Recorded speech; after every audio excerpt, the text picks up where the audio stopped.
Друзья, всем привет! Я вас приветствую на канале Эми Travel.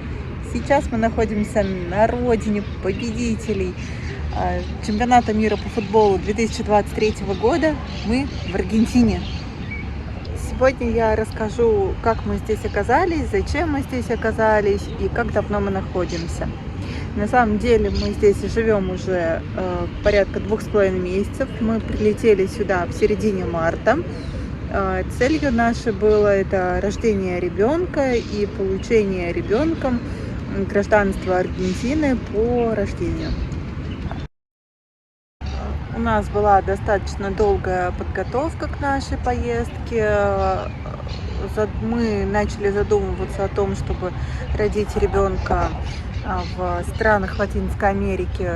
Прям сразу, когда мы узнали о том, что у нас будет ребенок, мы рассматривали несколько стран. В конечном итоге остановились мы на Аргентине. По той причине, что в дальнейшем, если нам необходимо будет, мы тоже сможем получить гражданство по тому, что у нас ребенок является гражданином Аргентины.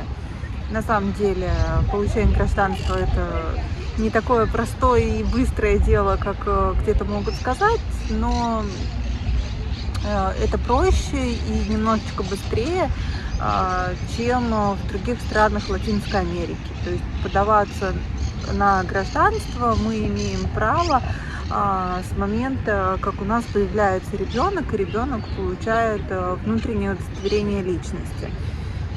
Какое-то количество времени для этого проживать не нужно. В других странах Латинской Америки, прежде чем податься на гражданство, нужно еще прожить некое время в стране легально. Но это абсолютно не значит, что вот у нас родился ребенок, и мы сразу стали гражданами другой страны. Нет, это далеко не так. Получается, здесь подаются документы, рассматривает дело судья, и судья может рассматривать дело 2, 3, 5 лет. После того, как мы приняли решение, что мы едем в Аргентину, мы начали заниматься подготовкой документов, какие нам нужны для того, чтобы оформить документы на ребенка и документы на себя, и на старшего ребенка, дочки, которой сейчас 6 лет. Соответственно, мы получили дубликаты свидетельства о рождении моего мужа, старшей дочки, отдали их на апостилирование, получили справки о несудимости на меня и на мужа, и также мы апостилировали наше свидетельство о браке. Эти документы нужны для того, чтобы мы могли подать на резиденцию на себя и на старшего ребенка. Для младшего ребенка никакие из этих документов не нужны.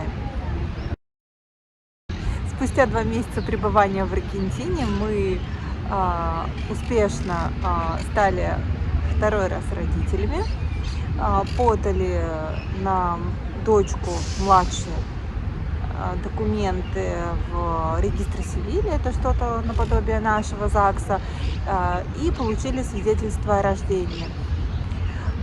Сейчас мы находимся на этапе ожидания оформления внутреннего удостоверения личности ДНИ. Мы подали, уже 8 рабочих дней прошло, сказали, что нужно ждать 15. После оформления на ребенка вот этой вот карточки ДНИ мы сможем уже подавать на себя, на то, чтобы получить здесь резиденцию. Временную или постоянно, это уже как получится.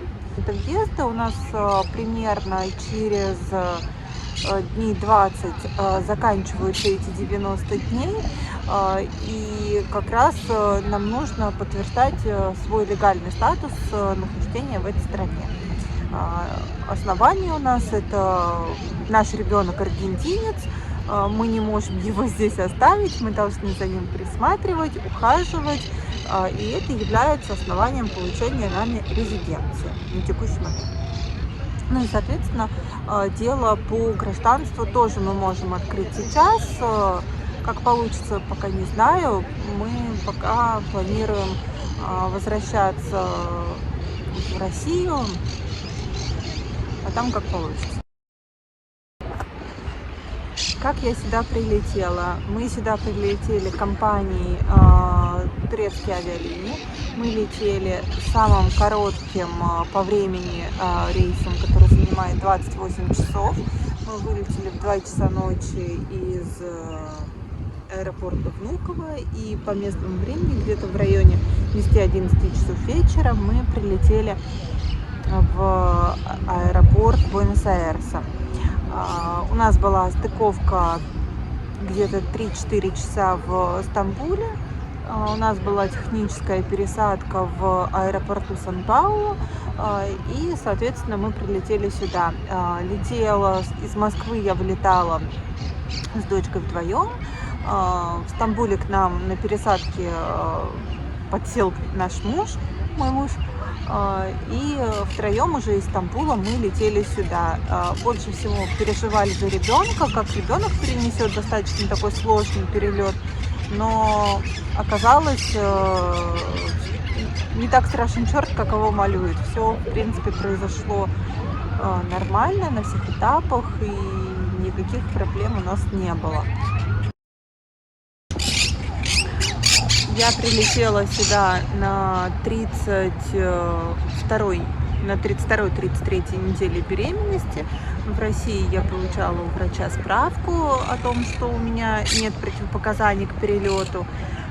И по прилету сюда я стала ходить к врачу на консультации, и впоследствии с этим же врачом я и рожала.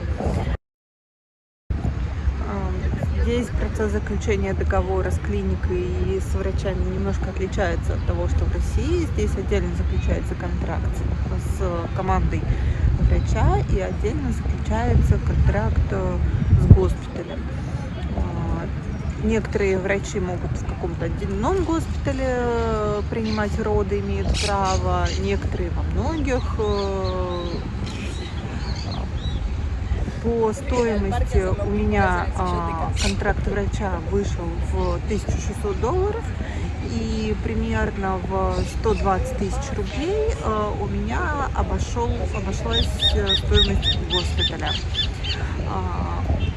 Здесь в госпитале отдельные палаты на каждого. Зачем мы хотим второе гражданство ребенку? Это просто свобода передвижения, свобода выбора.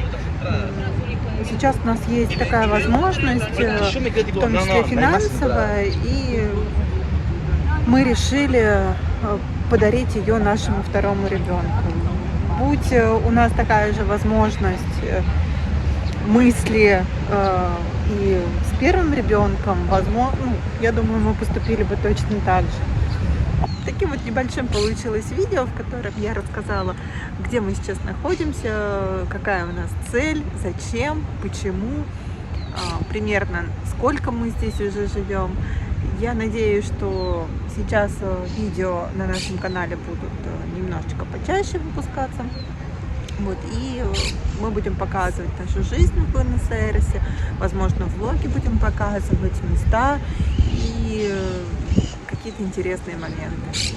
Оставайтесь, пожалуйста, на нашем канале, подписывайтесь, ставьте пальчики вверх. До встречи!